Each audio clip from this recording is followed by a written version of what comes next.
Welcome to part 2 of the online presentation of the Garden Fun Club program, presented at the 2022 Toronto Seedy Saturday on March 1st, 2022. The Garden Fun Club was published as a free online resource to engage children through hands-on gardening projects. Part 1 looks at the personal and pedagogical foundation of the program. Part 2 provides an overview of how to use the book to teach gardening to children. You can download a free copy at www.siasunstudio.com. But I'm particularly fond of the logo because it starts out with a monarch caterpillar, ends with a monarch butterfly. It's got various gardening things happening throughout.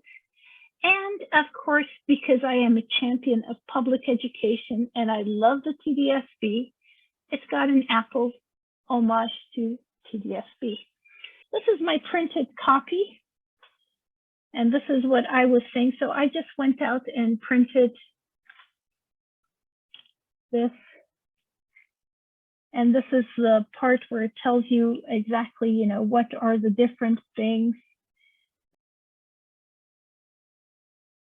So this was initially designed as a 17-week program. So there's a couple of things that make it suitable for school lunch because it's broken down into main units that contain several sessions. Each session is about 45 minutes of activity, so suitable for a lunchtime program. I'd initially envisioned it based on an early February start. So that it would, the 14, 17 weeks would carry it all the way to the end of the school year. The thing that you may want to consider if you're trying to put this in a school is having project completion that is tied to school events is a great motivator. Anytime you have a tangible target, it gives you a deadline to work towards. So for example, Mother's Day. It's like great if you can make a herb basket or raise a seedling to take home for Mother's Day. That's like fantastic. It gives you a reason to a hard target. Or if you have school concerts and fundraising, that can be a perfect opportunity to display the work of the members of the club. And I didn't include much on the outdoor gardening, but that's going to be part of the next edition. So I'll give you an overview of the different sections. So the first unit is about native plants. And you can see that's one session right at the beginning, introduction to native plants, and then week 5, and then week 6. And this works quite well because you start the native seedlings, you stratify them. By week 5 and 6, they're ready for planting. You plant them as seedlings, and then week 13, 14 onwards, you can plant them outdoors.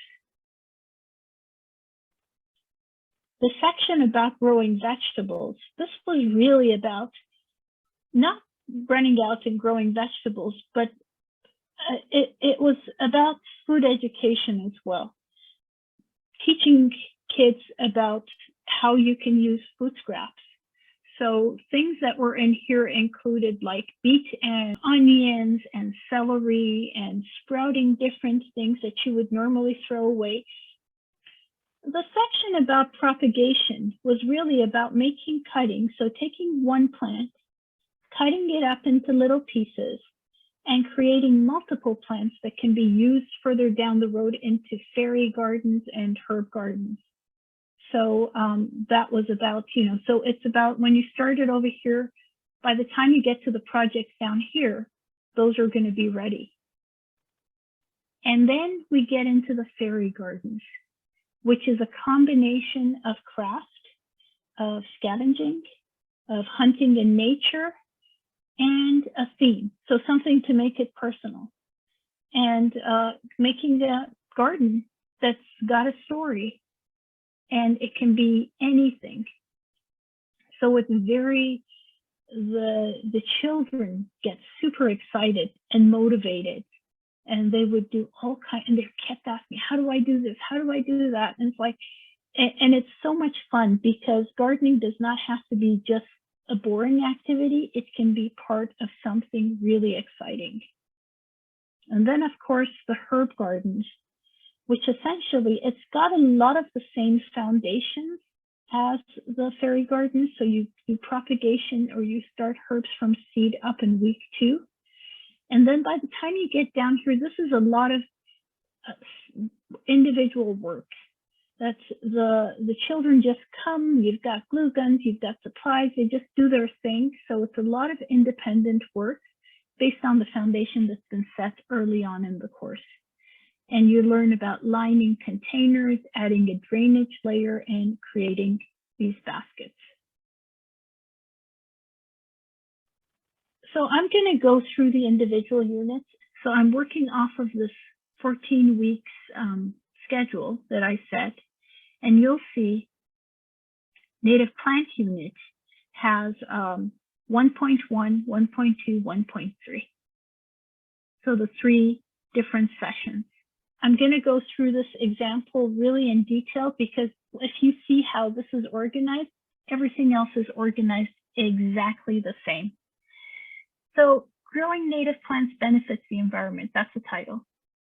You've got an objective, attention grabber, what is the way you're going to deliver the content, and what are the required supplies. Every lesson plan has a resources bar, which says what are the things that are there to support you in this lesson. First one are some cards that are included in the book that you can cut up, and I'll show you how we do that as part of the activity. You've got teaching aids, but hey, that's my online video. And so I use my YouTube channel as link for the content that is relevant. So you can just click on that and go watch the video. So growing native plants benefit the environment. The objective, that plants have adapted to growing in specific conditions in Canada with our long winters that necessitate the seeds to have a built-in dormancy that stops them from germinating before completing winter. What are the required supplies? 1 seed pack, plant card, damp vermiculite, and a small spoon. And the attention grabber is give each student a seed pack with the seed name written on it. And then they'll go find out who else has that same seed. And then you've got these cards that have the information about the plant. And you'll say, find the card that matches your seed pack and study it. And you'll come back and in another 10 minutes, come back and tell everybody why the seed pack that you have is the best and what's so special about it. And it's one native plant. Growing native plants benefits the environment. This is what we're trying to do. And you can see the resources here. This is all the content we've been going over. And these are the cards that I was telling you. This is actually the same seed pack that you can ask me to give, and I have blank cards. But here, I have these printed on cardstock. So this would be the activity, and I'll put this away. So cardstock, cup plant, and that's the seed that you'll see.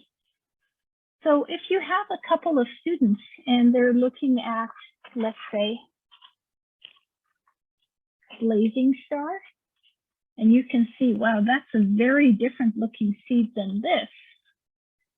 And my favorite part is I have a very soft spot for wing stems. Let's find wing stem. Here's wing stem. Because if you've ever noticed, wing stem seeds are the most beautiful out there. They look like little insects with the little antenna. So as I'm handing out the wing stem, I'm going to say, oh my God, you got wing stem? That is the most adorable seed. And as the kids, all of them have these antennas, they're hearing this, they're like, oh, what does that look like? And suddenly the conversation starts, it's not just about, they start noticing that the seeds are not just little black things that they're drawing, but they each have a different look, right? Each of the seeds looks different. And I mean, we should get into pig seed. And they are all so amazing. And sometimes the seeds are so small. So let's see, in the case of pussy toads, I had one person who came back to me and said, oh, there's no seeds in this pack. And I'm like, you see those little tiny little black things? Those are the pussy toads. And so it changes their perception of what a seed should be. And they'll find cute things. And because all of them have a cell phone and they're on it all the time, they'll look up to look beyond what I already have about this. Because sometimes I'll have a picture of the pollinator that matches that. That's a hoverfly, the butterfly, and they'll go and find something else. And they'll find more information and they'll come and talk about it and try to tell everybody what is so special. Evening primrose, common milkweed. So these are great ways for them to learn at their own pace, and they take pride. Now, the downside of that is if for some reason those seeds don't make it, you're going to have some heartbroken kids. So you always want to have a couple of backup packs and make sure, because I mean, it's seeds. But there's also, you can come up with other seeds. So switchgrass. I love switchgrass, but there's no card with it. Why not ask them to use the empty card and make a card for it? Go and do a drawing of what switchgrass would be. What's the butterfly that this one is? Oh, Delaware skipper butterfly. This is the host larval plant for that. So why don't you do a little drawing of that and tell me what is so special about switchgrass? That's the delivery. 10 minutes of handing out seed packs, sharing of findings, overview of growing. And you talk about, these are the points that you talk about using these handouts. They have a built-in sleep mechanisms. We need to bypass it. We use a process called cold moist stratification with the moist vermiculite. And after 5 weeks, we're going to see them sprouting. And we'll plant them in soil at the time. All you need to do for stratification is you have a little bit of damp vermiculite. Just put it in here, write the date, and put it in the fridge. And it's going to be 5 weeks, and it's going to be ready just a couple days before the week 5 session. Take it out, put it in a bright location, and it will be sprouting. Common milkweed, stratified January 16th or February 27th. And you can see those little roots are coming. Common milkweed is tough, it can handle anything. You can see the little roots are coming out and it is ready to grow. Your next session, this 1.2, is planting native seeds. So some of these have prerequisites, but most of these can be standalone. And so what happens when you have native plants that have sprouted?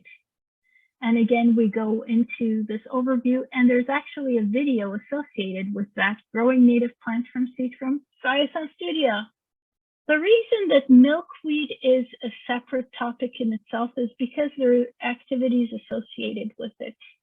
And it's about talking about the relationship between insects and plants, specifically the monarch.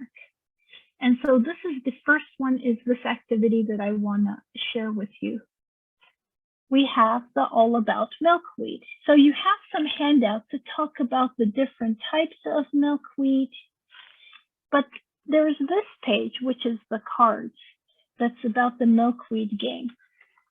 So I printed this out on cardstock, and I'm going to bring it out so we can play this game. Most of these pictures came from a friend of mine who they actually raise a lot of caterpillars that they find before they're eaten and parasitized. So I have these different points. And so this is about the goal of this game is to understand that things happen in cycles. So we say, it's the life cycle of the monarch butterfly. Organize it.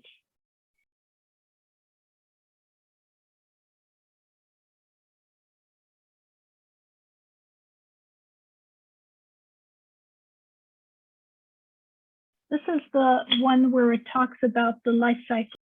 None of the other phases actually need milkweed. It's just this one. So if we take that out, we break the entire cycle.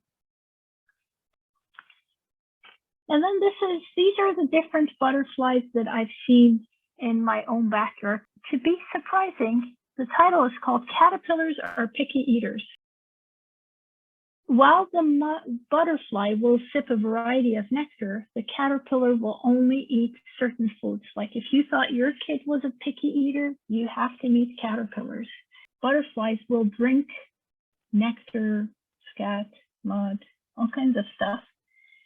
The actual caterpillars will only eat certain things or they will starve.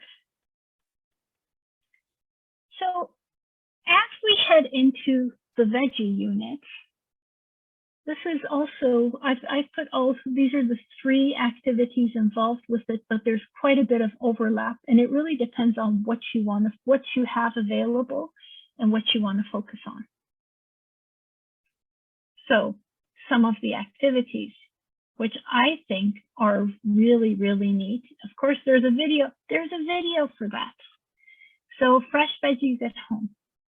And so one of them is sprouting mung beans, which is great because you can make your own container, you can sprout them.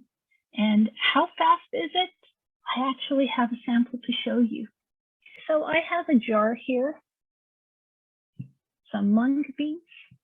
And for a jar this size, you'd be surprised. I have this tiny little 1-ounce sauce container.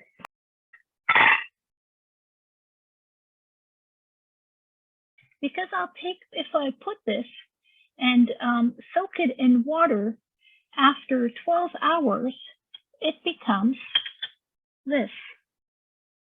So it will really start sprouting. And the only difference is I need to poke some holes into the lid to turn it into this so I can drain the water. And the way you want to do that is you want to put something underneath it and punch in, because what you'll notice is it's pretty sharp with the side of, when it's punched in. If you put it like this and punch out, you're going to be hurting your hands. So that's what it looks like after 24 hours. Another 24. And you can see it's starting to, it just doesn't really show. Maybe I'll go like this.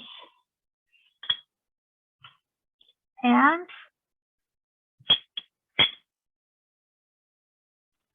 after, that's the third, day 3.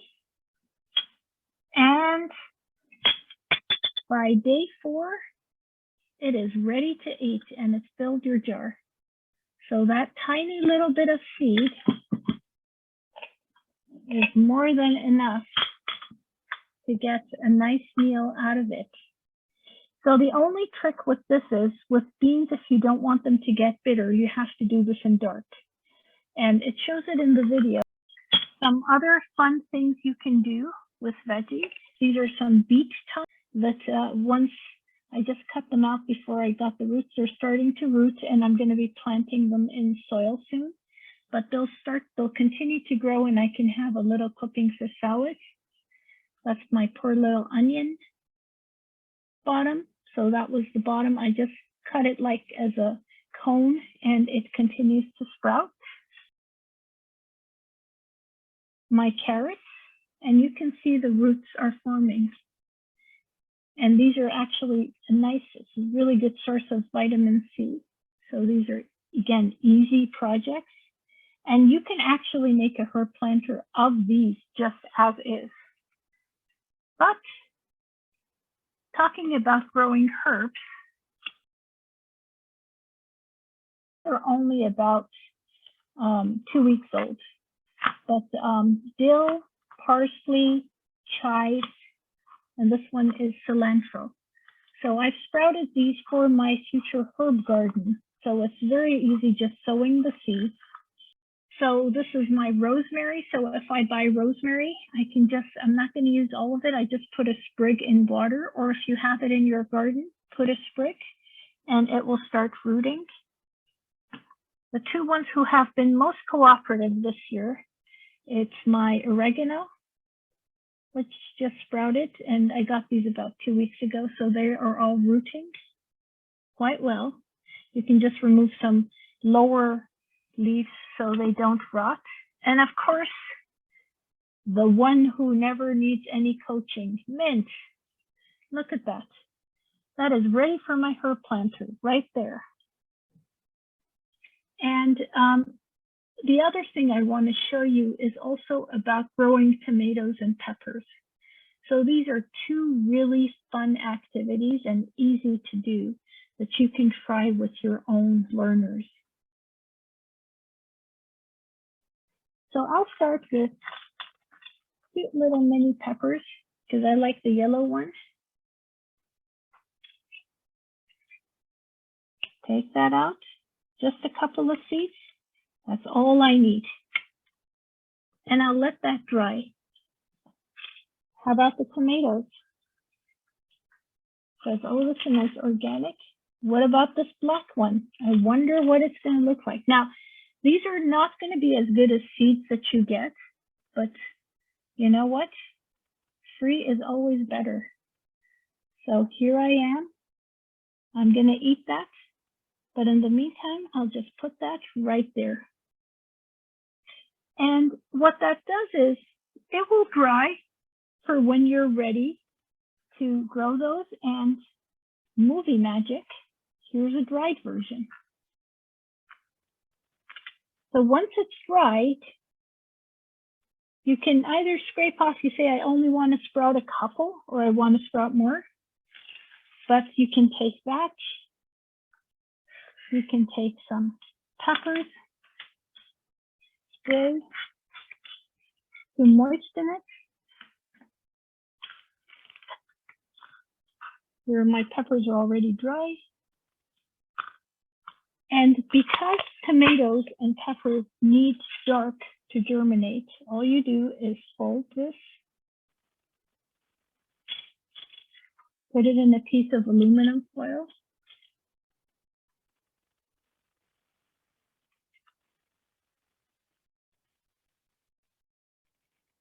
and put it someplace not hot, but warm and dark.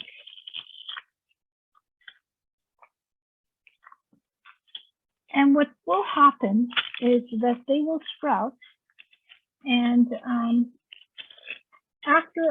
this is unfortunately after 2 days, because the ones that I started for this workshop 1 week ago, the place that they were in was so warm that 2 days ago I had to plant them.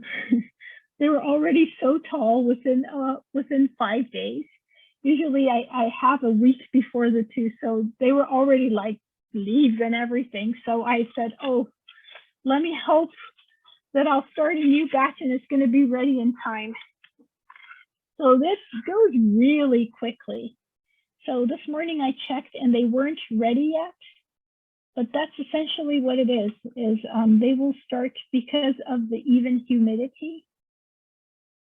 Peppers may be doing something.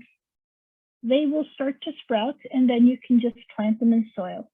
And something like this is easier because the humidity is constant and you do it. And it's also really fun for the kids because they're always checking and seeing how it works.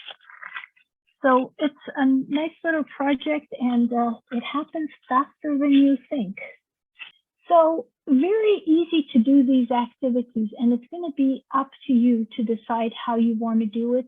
Even have like a little trellis that you can make out of bamboo skewers, but this is the process that I showed you. So growing tomatoes and peppers, very easy.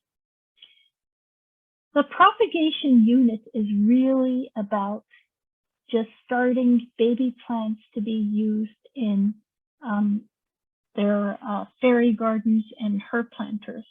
You saw how easy it was to start the mint and the oregano and the rosemary. You can actually even make a herb planter with carrot tops and things if that's what interests you. But you look at different ways that you can grow. Vegetative is what we're aiming for because the seed is what we've already tackled, where it's two parents. Vegetative is taking divisions, cuttings, and stolons, like from the spider plant. And so instead of having to go out and buy plants every time you want to make something, why not look at what you have or others have and grow baby plants that are cute and adorable. And you talk about ways where you can do that. And where all of those different propagation techniques come in handy is where you tackle the fairy gardens. Now, fairy gardens are a beast unto themselves because they are so much fun. I'll show you some of the props I have for this, but there's, of course, like every other project in this session, there are hidden agendas in here. Part of this is teaching children to repurpose what they already have, whether it's a basket, whether it's a container, whether somebody came in with an adorable wine box, why not? We line it with plastic, and you can see the method. If you have a drainage layer, you have potting soil, so the extra moisture gets over here because typically these containers don't have drainage. And you just have to make sure you don't water it too much. And then you can do all kinds of cool things with it. And so each child got a birdhouse that they would decorate. And the thing is, it forces them to go out into nature and look around them. What are the pine cones? Bits of moss, little twigs. And I'll show you some of the items that we use for that. But you can really find a lot of it around the house or within your backyard.